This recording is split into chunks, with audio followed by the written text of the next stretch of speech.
Good evening, everyone. This is the pre-council of the city of Joliet with Mayor Terry Darcy in charge. And it's our pre-council work meeting. So Krista, you want to call the roll? Mayor Darcy? Here. Councilman Cardenas? Here. Councilman Clement? Here. Councilman Guerrero? Here. Councilman Hug? Councilwoman Ibarra? Here. Councilman Mudrin? Here. Councilwoman Coleman? Here. Councilwoman Reardon? Here. First is citizens to be heard on agenda items. Is there anyone present that would like to speak on an agenda item this evening? Seeing none. Next, the city manager will review tomorrow's agenda items. Good evening, sorry, wasn't on. Good evening, starting with the consent agenda.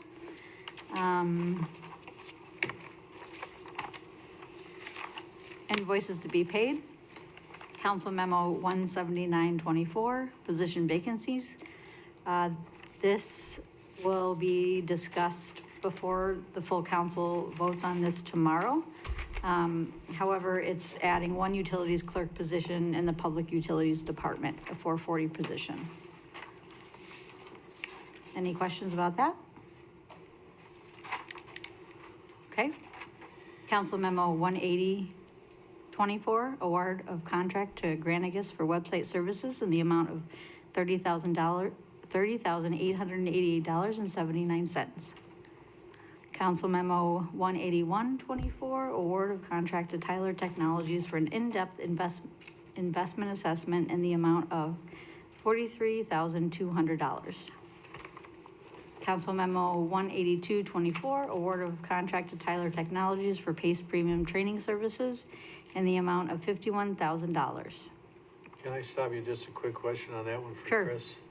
Can you kind of give us a rundown, Chris, on what that training will look like?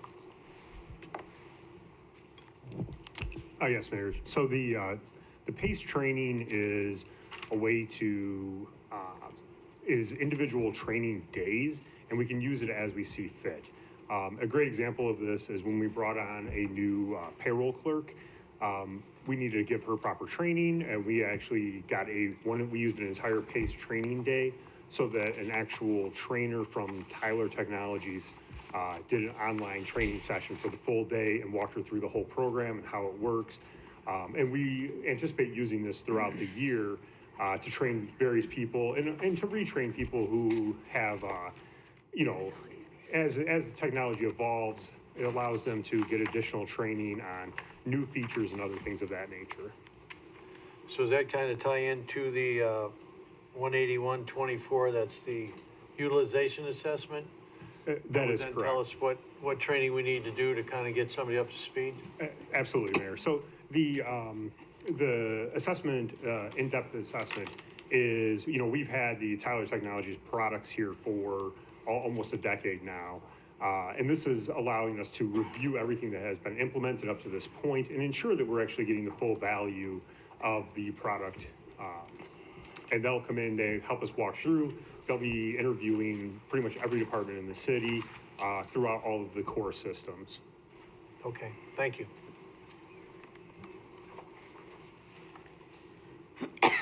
Okay, Council Memo 18324, award of contract for the Bridge Street, Nicholson Street to Center Street roadway improvement project. Motor fuel tax funds to PT Farrell Construction in the amount of $358,405.93. Council Memo 18424, award of contract for the 2024 on-call excavation and underground utility repair program in the amount of $400,000.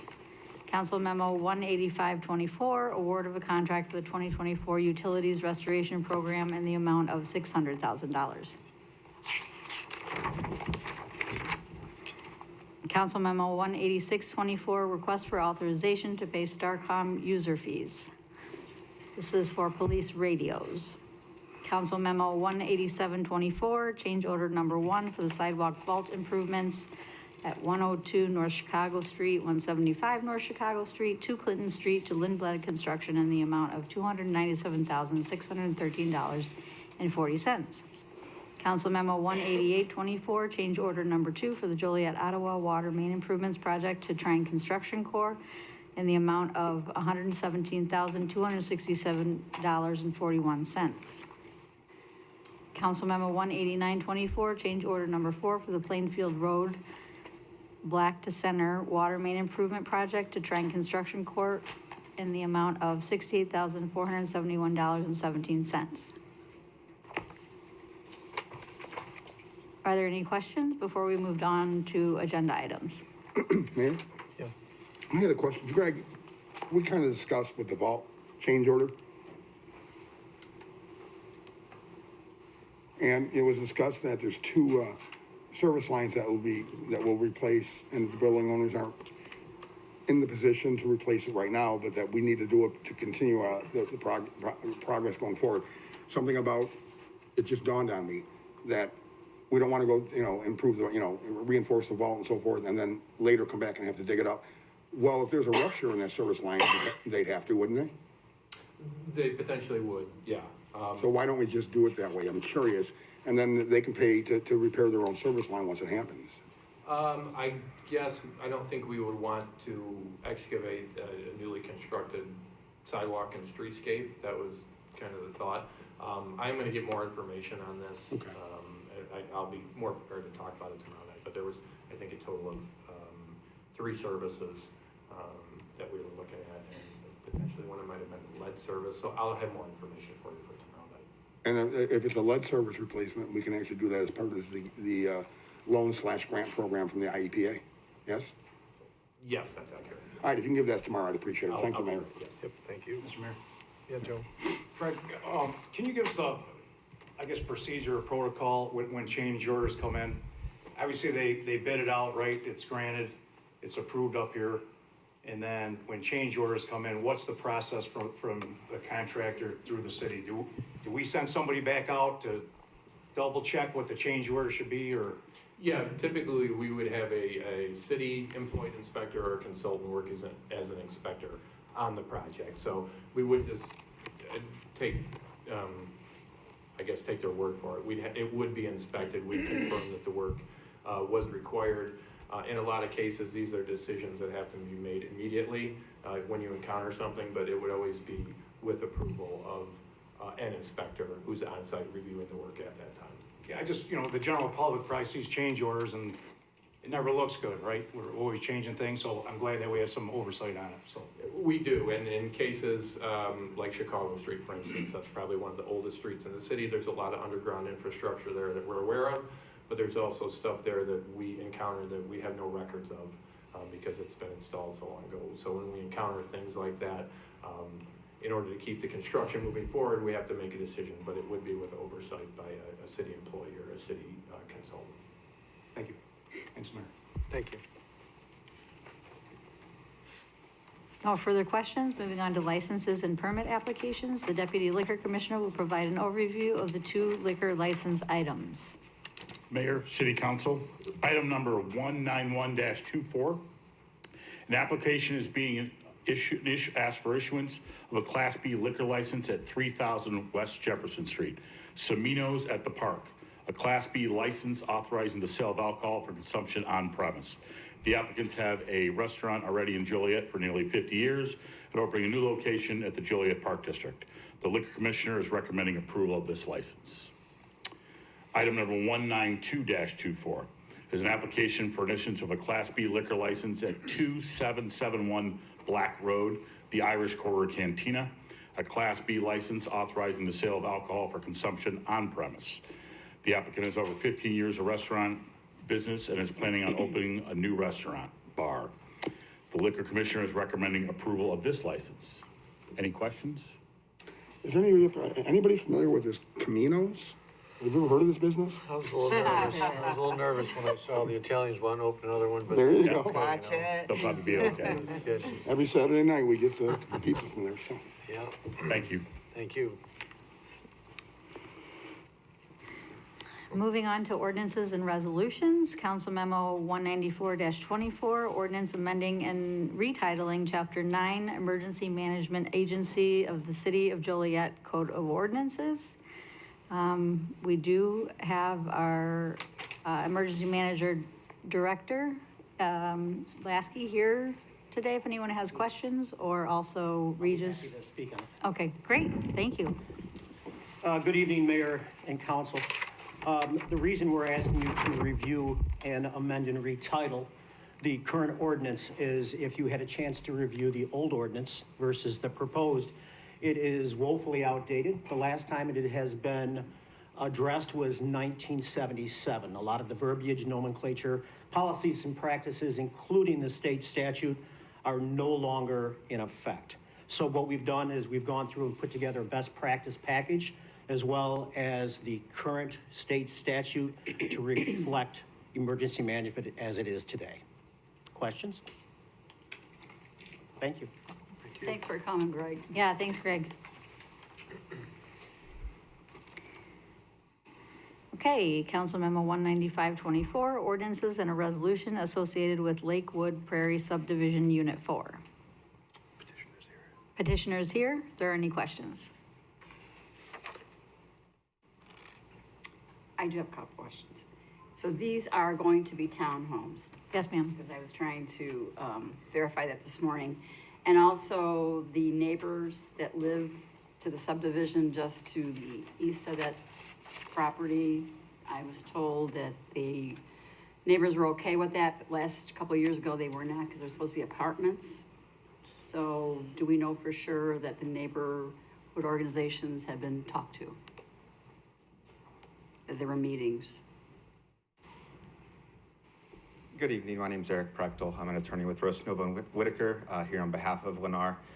Yes, we've been in works or talking to the HOA for Lakewood Prairie on multiple occasions. They are in favor of the project. We have a letter of support from them.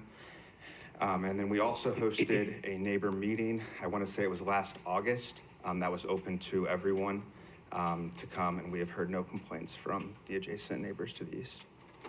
Do you have the letter? I do have a copy.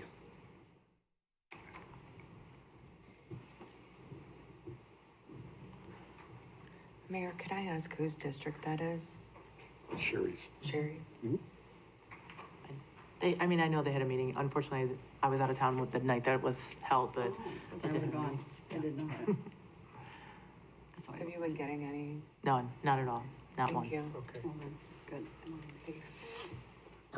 While he's looking, are these gonna be owner occupied? Is that the intent of marketing?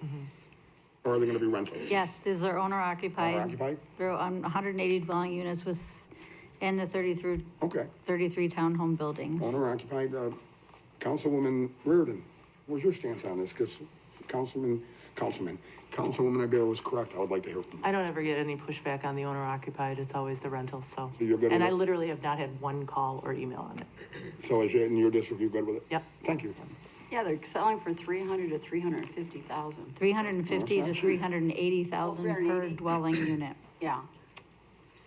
Which I thought was really, I'm gonna see what 2 this to looks 3 like. bedrooms and 2 to 4 bedrooms per unit.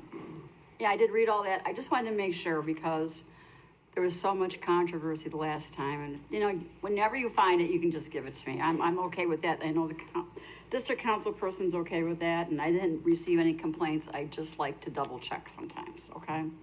So I'm okay with that then. Thank you. Any other questions for the petitioner? We're good. Okay, moving on, Council Memo 19624, ordinance amending the 2024 budget for Starcom user fees. So this is for police radios. In July, the fees went up about $5 per radio. We dedicated in the budget about 250,000, and they're coming in about 280,000. So this is approving an additional $30,000 to buy those new radios. Council Memo 19724, ordinance establishing a recapture fee for connection to certain public improvements. So, Chris? Mayor, you mind? Okay. So this is just to allow the developer, like we agreed, to recapture the roughly $2 million in expenditure for the improvements they're gonna make as other developers take advantage of it.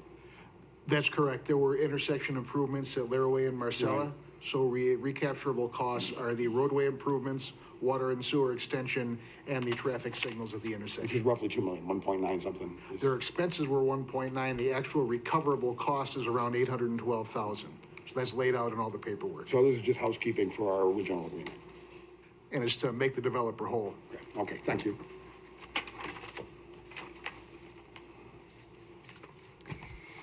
Okay, moving on to resolutions. Council Memo 19924, resolution amending the intergovernmental agreement between the City of Joliet and the Will County Sheriff's Office for warrant processing fees. Council Memo 200-24, resolutions associated with 663 South Des Plaines Street.